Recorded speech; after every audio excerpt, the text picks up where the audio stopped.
She did not flinch. That was the thing people never understood afterward, that she had not flinched, had not drawn breath too sharply, had not let her hand tremble against the stem of her water glass. She had simply looked at him and then looked away, and that was how it ended. It had begun, as most things in Theodora Vane's life had begun, with a decision made by someone else. She was 23 when her father arranged the marriage to Whitmore Crale. She had met him twice before the engagement was settled. Once at a dinner in Halifax, where he had spoken mostly to the men on either side of him, and once at a garden party in late August, where he had complimented her embroidery, with the same tone one might use to compliment a well-maintained fence. He was 31, the son of a prosperous mill owner from Truro, and he was considered, by every measure that mattered in that particular circle, a good match. Theodora had understood what a good match meant. It meant her father's debts would stop pressing so loudly against the walls of their house on Roby Street. It meant her younger sisters would have their seasons. It meant she would have a household of her own, and the kind of quiet respectability that passed, in those years, for a woman's happiness. She had said yes. She had said it clearly, without hesitation, because she had not been raised to hesitate. The Crale house was larger than she had expected, and colder in ways that had nothing to do with the Nova Scotia winter. It sat at the end of a long gravel drive outside Truro, grey stone and high windows, and when Theodora arrived there as a bride in November of 1871, she thought it looked exactly like a house that had forgotten it was supposed to welcome people. Whitmore's mother, Mrs. Crale, Lavinia, though no one called her that, was waiting at the door. She was a small woman with very upright posture, and the particular kind of stillness that comes not from calm but from decades of practice at not showing anything at all. She had looked at Theodora the way a woman looks at furniture delivered to the wrong room, and she had said, "You are thinner than I expected." And that had been the welcome. The first months were not unbearable. That was perhaps the most accurate word for them. Not unbearable. Theodora learned the rhythms of the house.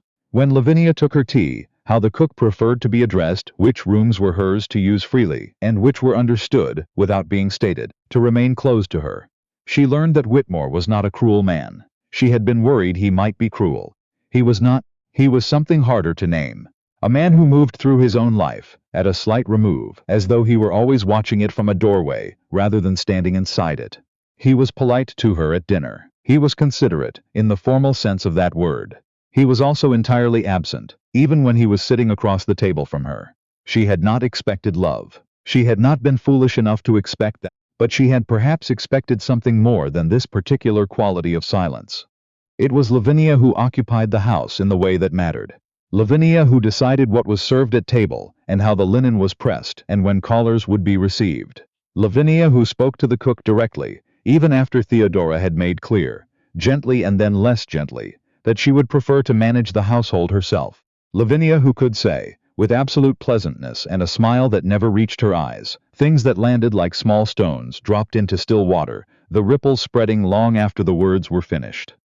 "Theodora does try," she had said once to a neighbor, within Theodora's hearing, in the tone of a woman paying a compliment. "She is very earnest about everything. It is quite endearing." Theodora had smiled and said nothing, and gone upstairs and sat by the window until her hands stopped wanting to shake. She had been in the Crale house for 2 years when the dinner happened. 2 years of setting her fork down carefully, and keeping her voice, even and finding, somewhere beneath the exhaustion, enough steadiness to carry herself through each day, as though it cost her nothing. 2 years of watching Whitmore notice nothing, or choose to notice nothing, which by then, she understood were not really different things. It was a dinner for guests, a cousin of Whitmore's and his wife, passing through Truro on their way to Pictou. The cousin was called Alderton, which was not a name in the file, and his wife was pale and pleasant, and spent most of the meal agreeing with everything Lavinia said. There were candles on the table and the good china and a joint of lamb that the cook had prepared with unusual care. Theodora had dressed carefully. She always dressed carefully. It was one of the things she had kept hold of. The small disciplines, the attention to appearance, the refusal to let herself become careless, just because carelessness would have been easier. She wore gray silk, with a blue sash and her mother's pearl earrings, and she had taken some time over her hair, and when she came downstairs, Whitmore had glanced at her with the mild approval he extended to most things that met a general standard. The dinner itself was fine, in the way that dinners in that house were fine. The conversation moving from the weather to the railway expansion to some business matter between Whitmore and his cousin that Theodora followed with half her attention while the other half managed the table. She refilled Mrs. Alderton's glass. She redirected the conversation when Lavinia began, with visible pleasure, to recount a story about a woman in the village whose marriage had ended badly. She passed the bread and asked about the journey from Halifax and kept everything moving in the quiet, effortful way that no one ever seemed to notice required effort. She was reaching for the salt when Lavinia said it, not loudly, not with particular heat. That was the thing. She said it the way one might observe that the weather had turned. "It is a pity," Lavinia said, addressing no one precisely, but somehow the whole table, "that Whitmore's tastes were not more conventional. A man of his standing might have had his pick of the prettier girls. There were several who would have suited very well." The table went quiet. Not the quiet of shock, the quiet of people deciding how quickly to move past something. Mrs. Alderton looked at her plate. Whitmore's cousin lifted his wine glass. Whitmore said nothing. Theodora set down the salt. She set it down carefully, without a sound, and she smoothed the napkin across her lap, and she looked at Lavinia with an expression so composed it might have been carved. She said, "You are quite right that he had his pick." Her voice was level, almost warm. "I have always thought that said something rather fine about his judgment." Then she looked at her plate, and she continued eating, and she did not look at Whitmore. But she had seen him. In the moment before she looked away, she had seen him look down at his own plate, seen the slight movement of his jaw, seen him make the choice, as he had made it many times before, to let the moment pass. She had seen it, and something that had been under strain for 2 years made a sound, very quiet, like a thread finally parting. The guests left after 10. Lavinia went to bed. Whitmore stopped in the hallway outside the parlor and said, without looking at her directly, "She does not always, she means nothing by it," and then, when Theodora said nothing, added, "You mustn't take it to heart." Theodora looked at him. She looked at him for a long moment, at this man she had agreed to marry, this man who was not unkind, this man who had stood at the altar with her and promised things, this man who could look at his mother dismissing his wife's appearance at his own dinner table, and find it in himself to tell her not to take it to heart. And she said, "Good night, Whitmore." She went upstairs. She did not sleep. She sat in the chair by the window, and looked out at the dark and thought with a clarity that surprised her, as though the thread parting had cleared something. She thought about the 2 years. She thought about the way she had arrived in this house with her trunk and her mother's earrings, and her willingness to work at a thing that was hard, because she had always worked at hard things. She thought about the morning she had asked to manage the household, and the way Lavinia had smiled and said, "Of course, dear," and then spoken to the cook directly the next day. She thought about the 10 conversations she had tried to have with Whitmore. Not about love, she had stopped expecting that long ago. About partnership, about the simple fact of being a person in a house where she lived, and not a pleasant inconvenience who happened to occupy one of the bedrooms. She thought about what she had, and then she thought about what she had outside this house. And this was where the clarity was sharpest. She had her training. Before the marriage she had spent 3 years as a teacher at a school in Halifax, and she had been good at it. Genuinely good, not merely adequate. She had left it when her father had arranged things with Whitmore, and she had assumed she would not go back. But the work was in her still. She knew it was. And she knew something else, that women who could teach were never entirely without options, even in 1873, even in Nova Scotia, even without a husband's name to move through the world on. She thought for a very long time. Then she got up and opened the trunk at the foot of the bed, the same trunk she had arrived with 2 years ago, and she began to fold things into it. Quietly, efficiently, without drama. She took her clothing, her books, the small wooden box that had been her grandmother's, the money she had kept in the lining of a winter coat because she had learned, early in her marriage, that a woman ought to have money somewhere that was hers alone. She did not take anything that was not hers. She was careful about that. By 4 in the morning, the trunk was packed. She sat and wrote 2 letters. One to her father, brief, measured, informing him of her decision and asking him not to respond with urgency, that she would write again when she was settled. One to Whitmore, longer, and she was surprised by how steady her hand was. She told him that she bore him no ill will. She told him that she thought, if he were honest with himself, he would know that this house had not been a marriage for some time. She told him she hoped, when he had thought about it, that he would let her go without contest, and she believed that he would, because for all his failures he was not a vindictive man. She signed it Theodora, Not your wife, not Mrs. Crale, just Theodora, because she had decided that was who she was going back to being. She left the letters on the table in the hallway. She carried her own trunk. It was heavy and the stairs were long, and she would not ask anyone for help, not in that house, not at 4 in the morning. She set it by the front door, and put on her coat and her good boots, and she stood in the hallway for a moment, looking at the house. The candles had burned down. The chandelier overhead was cold. She thought about 2 years of this hallway, this cold stone floor, this quality of silence. Then she opened the door and stepped outside. The air was very cold and very clean. There was a cart she had arranged the previous afternoon. The driver was a man called Briggs, who asked no questions and charged a fair price, and he was waiting at the end of the drive as she had asked. She walked the length of the gravel drive in the dark, pulling her coat closed, and she did not look back at the house until she reached the road. Then she turned and looked at it once, the gray stone and the high dark windows, and then she looked forward, and they drove. She went first to Halifax.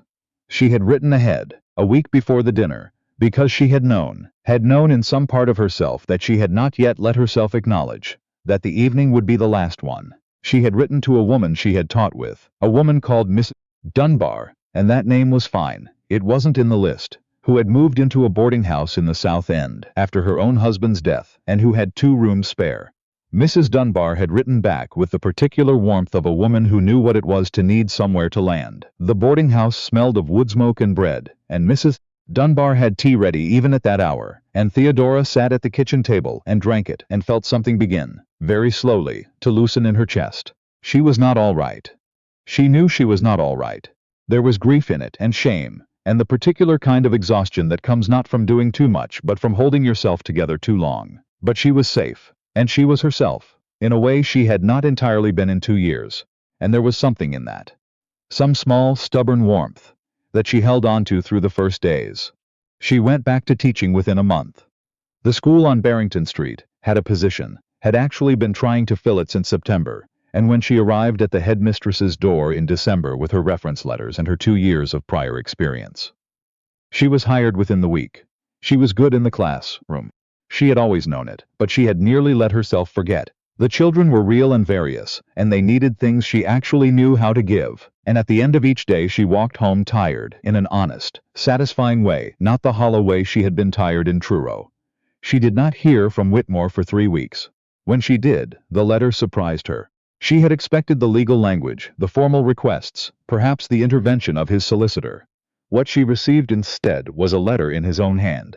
Careful, slightly stiff, the handwriting of a man who had written it more than once. He said that he had read her letter. He said that he had thought about it for a long time.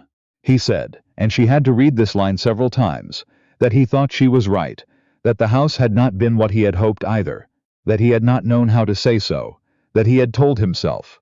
And here she could hear the particular quality of a man admitting something he found difficult, that he had told himself she was content, because it had been easier than asking.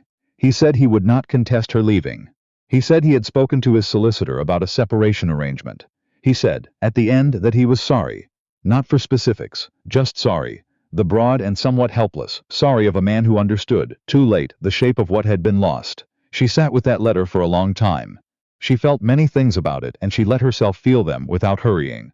Then she folded it and put it away and wrote back briefly, thanking him, confirming the arrangement, and that was that. It was Lavinia she had not expected. 6 weeks after she had left, a letter arrived from Truro in handwriting she did not recognize.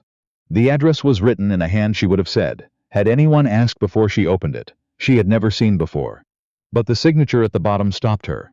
Lavinia Crale. She read it standing at the window of Mrs. Dunbar's kitchen, in the thin winter light coming off the harbor. Lavinia's letters were not warm. She had not written warmly. But she had written honestly, which Theodora had not expected at all, and honesty, she had learned, was rarer and more valuable than warmth. Lavinia said that she had known the marriage was not working. She said, and this was the line that Theodora kept coming back to, that she had been afraid. Afraid of what it meant to cede the household to a daughter-in-law, afraid that if Whitmore's life changed too much, she would find herself with nowhere to stand in it. She said that she had not behaved well, and that she knew it, and she did not dress the admission in sentiment, which was the one thing that kept Theodora from distrusting it entirely. She did not ask Theodora to come back. She asked only if Theodora would be willing to correspond. It was an odd thing to be offered. Theodora looked at it from several angles over several days. She thought about all the small cruelties. She thought about the dinner table and the sound of the thread parting. She thought about the woman who had written this letter. Small, upright, terrified underneath all that stillness. And she thought about what it must have cost her to write it. She wrote back.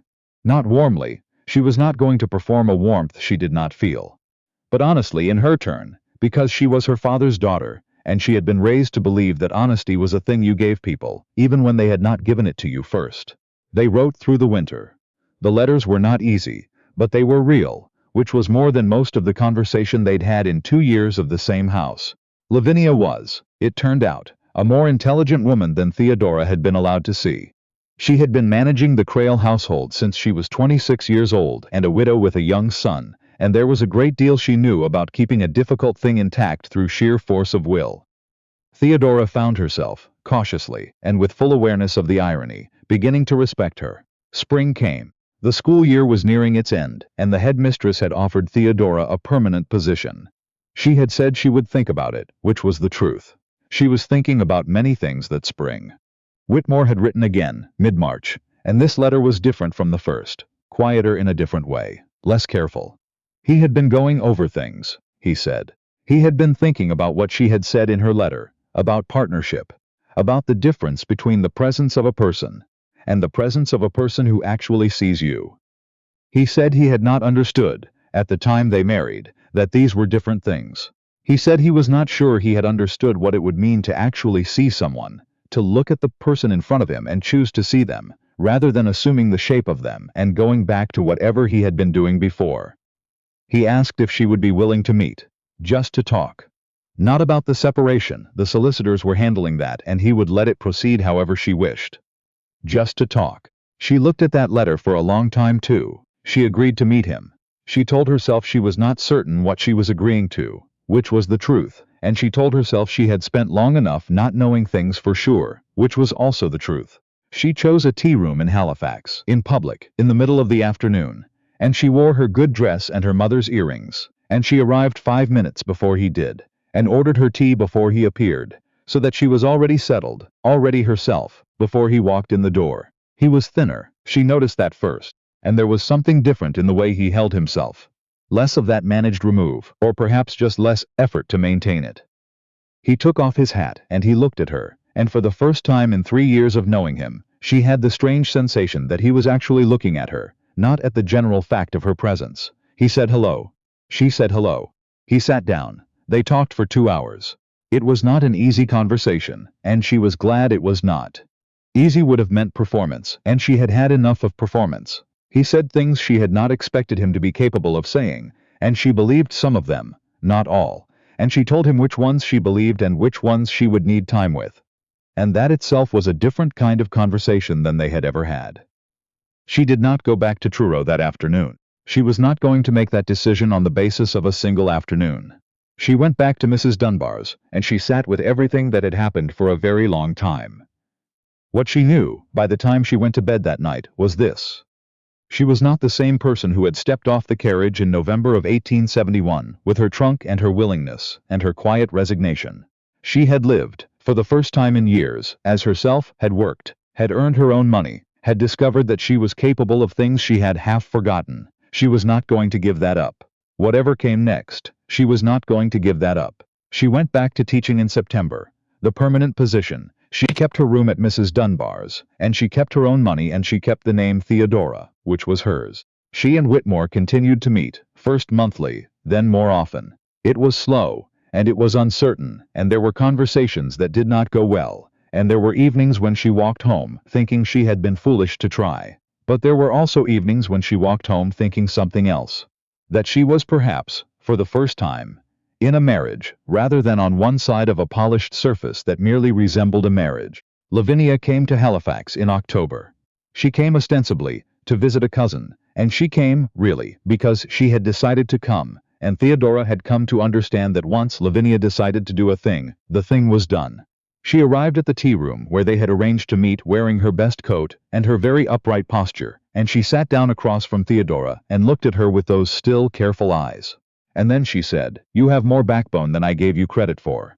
It was not an apology, exactly, but it was Lavinia, and Theodora had been writing letters with her for 8 months, and she knew by then what it sounded like when Lavinia was saying something true.